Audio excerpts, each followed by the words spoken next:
Hey everybody, welcome to the G-Man and Mimi Show. I'm G-Man. And I'm Mimi. Alright, today we're going to review another mystery game. Game? Game. Yeah, mystery game. Mystery in a box. Mystery board game. Recently we reviewed the Deadbolt Mystery Society Murder in 3B, which was a lot of fun. We really liked it.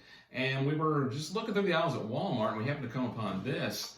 I've never seen this advertised before. This is the Unsolved Case Files game. Now, we were looking for another Deadbolt Mystery Society on the website, and I'm like, hey, why don't we just try this? I decided not to buy it at the time. Went back about 3 or 4 days later.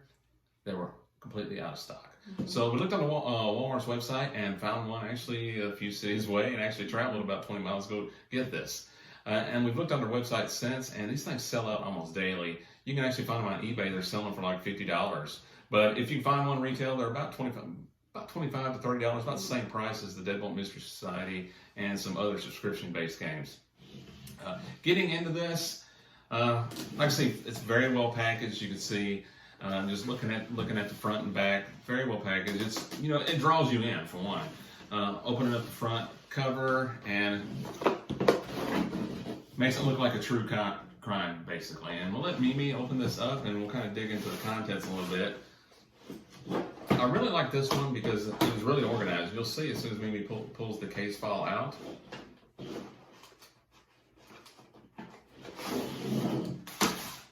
And as you can see, first of all, you get an actual case file.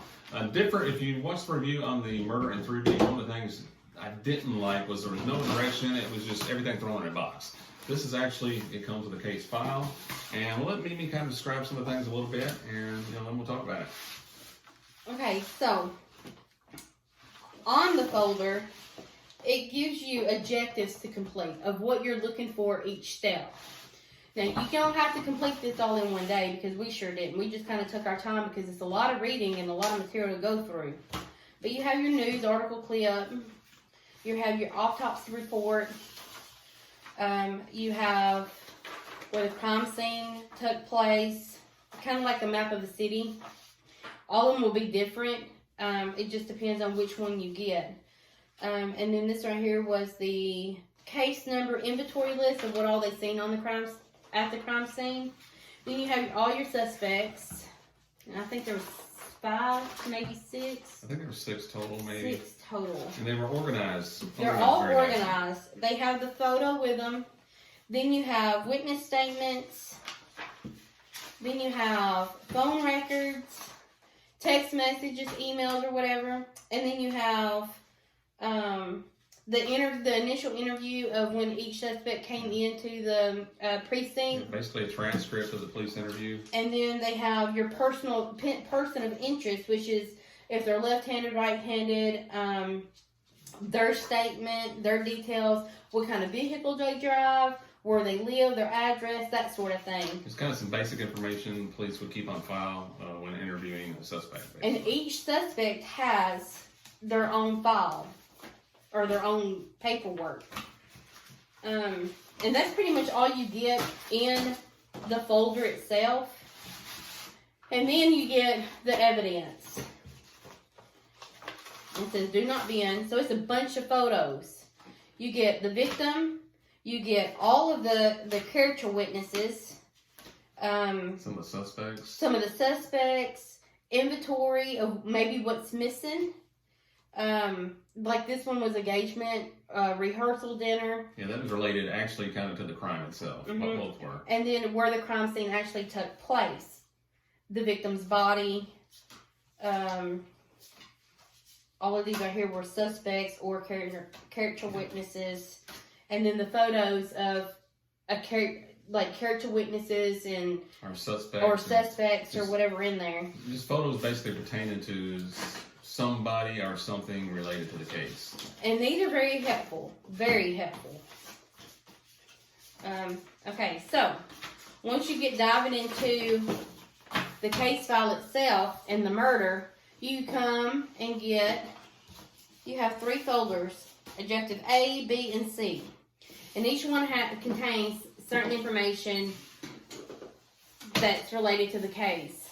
So it tells you on here, bonus envelope A, which is evidence. Do not open until after completing objective 1. Objective 2 would be B, and objective 3 would be C. When you get to the last one of these, that's how you know you're about to solve the case. And each envelope may contain additional information and clues. So, just to give you an example, objective A comes with another interview type thing of a write-up of one of the suspects to say they're pretty much guilty. But there could be misleading information in this. Remember that one? Correct. Correct. The thing with these newspaper clippings is you want to be real careful, because this was an article clearing one of the suspects, but at the same time, if you just look at that, you're going to ignore something pretty important to the case. For instance, there could be something on the back here, just very small. You really got to study these in detail. That's what happened to us. We got to looking at it, and it wasn't in, I don't think it was on the front side of this one. I think it was actually on the back of, it said legal notice, and then it had an auction type thing going on, and there was actually evidence to the area of where the victim had died. And then it tells you Unsolved Case Files, Objective 1, and then it tells you a little bit on there. It's got a website to where you can go in, and it tells you, another hint or something like that that you're needing in order to get past this point to go through your next objective point. It tells you if you're right or wrong, basically. Yeah, it tells you whether you're right or wrong, if you're on the right track with it or not. And if you're not, you can keep trying until you can get through it. But I liked it a lot better than I did the Mystery Deadbolt Society. Deadbolt Mystery Society. Yeah, and the 3B. Yeah, well, now, don't get us wrong, we really like the Deadbolt Mystery Society. And we found this by accident. We were actually going to order another one. Now, you're not trying to knock Deadbolt Mystery Society or anything. I liked it. This one just didn't have... This one was a little bit more easier to read and understand and start. No puzzles. No puzzles. Yeah, no ciphering, or anything like that. It was... You didn't have to take a picture of one thing and lead up to something else, whether you needed that information or not. This was all pretty much laid out for you at a better pace, I feel like. And then, like I said, these envelopes actually come really good and handy, because if you got it wrong, that's where you have to, okay, well, let me go back through and read and see where I missed something, and then, kind of determine what you missed. It kind of gives you more detail of critical thinking. Yeah, the only time you actually had to go to, the internet was actually to solve a particular objective. Mm-hmm. And then if you're wrong, it basically told you you're wrong, and you just had to keep on digging. But there was no puzzles or anything like that. No miscommunication of where to start, who starts where. We was actually able to, with the suspects, we were actually able to split these up. He has so many, I had so many, and then we were able to determine what was what based off of our information, and then we just kind of communicated of what his findings were, what my findings were, and then, of course, I had a notebook to where I could write everything down that he was finding, and we could kind of match it up to what I was finding. So that kind of helped out as well, too. Yeah, it did, because keep in mind there were 6 suspects, I believe. So I think with maybe objective 2, we actually struggled with for a few hours. We started on it late at night. I think it was around 10 o'clock. I told Mimi, I said, well, okay, we'll work on it for an hour. It was after midnight by the time we finally solved it. And it was kind of funny because I was getting ready to quit. I'm like, look, I'm going to take a shower, get ready for the next day. And on my way to the shower, it kind of hit me. I'm like, okay, let's try this. Mm-hmm. And it ended up being correct. But really, really enjoyed it. The main thing I liked about it was well organized. If you saw my review our review on the Deadbolt Mystery Society, one of the things that I didn't like was the way it was all thrown together. And this is perfect. You didn't know where to start. You didn't know what to do on and I love the Deadbolt Society mystery game, but you didn't know where to start. You didn't know what to do first. I mean, it was all cluttered in a box. You had no direction of what to do and where to go. This one's kind of like laid out for you. Objective 1 complete, objective 2 complete, and then move on to objective 3. Well, it was just like I said in the review to the Deadbolt Mystery Society. One of the things I said I wanted to see instead of puzzles was actually reviewing case files, and that's basically what we did with this. Of course, that is the name of it, Unsolved Case Files, but that's basically what we did here.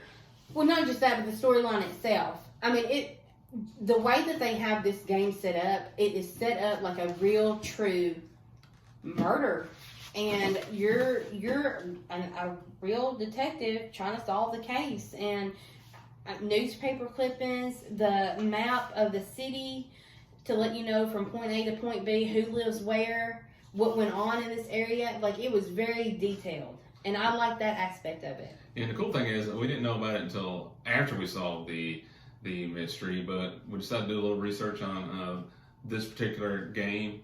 And because, like I said, we'd never seen it advertised anywhere, so I found it on YouTube, and there's a few reviews, not many, but what we found was an actual, made by the company actually. It's like well, it looks real. It's made to look real, but it's like a newscast, about a 2-minute newscast, baby, of a fake news company reporting the murder itself. So it was made to look like it was actually 1998. It had a picture up there. It had a woman speaking about the murder that was a code case. I mean, it was really neat to sit back and watch that after we completed it. It was really cool, and if you don't mind, let me see the box just a minute. It was really cool. And the thing about it is, like I said, we haven't seen these advertised anywhere. We've researched several of them. Like I said, the Deadbolt Mystery Society was great. There's a few others out there we've investigated, and the reason we haven't went with them yet is because they kind of sound like more of the same. You know, puzzles, doing a lot of decoding, deciphering, and that's just not what we're interested in. We found this by accident. So instead of, like I said, during the pandemic, everybody's indoors, so we didn't really want to wait on one from the Deadbolt Mystery Society, even though it wouldn't take me a few days because they did ship pretty quick. So maybe I'm like, well, let's get on Walmart.com, see if we can find this. And we found it, like I said, maybe about 20 miles away at another Walmart. Went and got it, and they had several in stock. But saying that, though, like I said, I've gotten on the website trying to find some more, and these sell out really quick. Matter of fact, they sell out so quick, it looks like they actually have certain times during the day that you can actually purchase them. Wow. So it's pretty cool. I think they got maybe 4 or 5 of these. And just like some of the others, they're putting out a new one every month. So if you're a fan of, mystery games or anything like that, I encourage you to. The thing about these are, when they come packaged, you go buy them or order online. There's a little piece of tape that sits up here. So when you go to Walmart or something and you want to see it, you can actually open this part up to read about it, get a description of it, see what you're dealing with before you actually purchase it. So I thought that was pretty cool. And then on the back side, it gives you hints and clues of what your mystery's about, the evidence. It shows you everything that's in the box. No puzzles. No puzzles. But it tells you like the victim's name, how she died, the motive suspects, the witness reports, interrogations, the maps, the newspaper articles, the photos, and it tells you here, solve all 3 objectives to crack the case. So, I mean, like I said, you can view this upon purchasing because it's got everything in it already. It's really cool. I have absolutely no cons about this at all, and it's all pros for me. The only con, if we were going to say it was a con, was when we got to, like I said, we spent a lot of time on Objective 2, about 2.5 hours.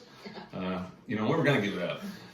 So the next night we were ready to go for Objective 3, and it seems like we solved that one really quickly, and when we solved that, we solved the case. But other than that, we spent about the same amount of time on it as we did the Deadbolt Mystery Society. Yeah, and it wasn't wasted material like it was with the Deadbolt Mystery Society. Yeah. It wasn't wasted material because I feel like we didn't need the puzzles, but I'm not saying that the next person wouldn't need the puzzles. We just didn't need the puzzles, so to me that was a waste of time. Wasted material for us. It was. We wasted a lot of time, doing deciphering codes and everything. After we get through deciphering with the Deadbolt Mystery Society, we didn't even need the information because we'd already figured those parts out. Yeah. But with this, it was just straight case files. Thoroughly enjoyed this, and I think that's what we're going to do from now on. In the last video we talked about maybe ordering some another one from the Deadbolt Mystery Society or trying others, but provided these don't sell out, we're going to order another one of these. What do you think, Mimi? Sounds great. I'm ready. All right. Bye, you guys.